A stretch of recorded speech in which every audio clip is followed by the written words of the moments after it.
Sunday Gospel, Luke 24:13-35, ang daan patungong Emmaus. May dalawang alagad na naglalakad palayo sa Jerusalem, palayo sa lugar kung saan nila nakita ang kanilang pag-asa na tila nabigo. Bitbit nila ang lungkot, kalituhan at pagkadismaya.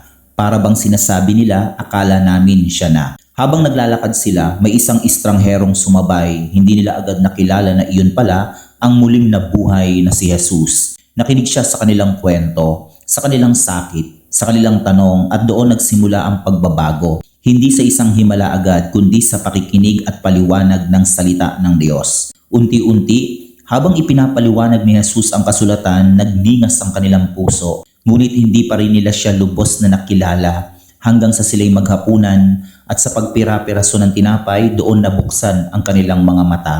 Ito rin ang ating kwento. Ilang beses na ba tayong parang naglalakad palayo kay Lord? Kapag may problema sa pamilya, kapag hindi nasagot ang panalangin, kapag parang wala na tayong maramdaman sa ating pananampalataya.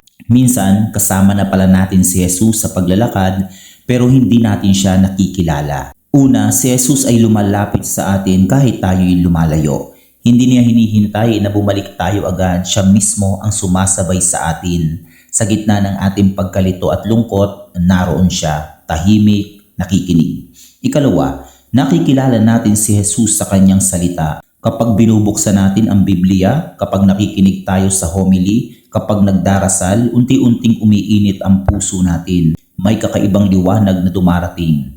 Ikatlo, nakikilala natin si Jesus sa banal na Eucharistia. Katulad ng nangyari sa Emmaus, sa pagpira-piraso ng tinapay, doon nila siya nakilala. Ganito rin sa misa, sa banal na komunyon, tunay nating nakakasalubong si Jesus. Kaya napatanong sila, hindi ba nag-alab ang ating puso habang siya'y nagsasalita sa atin?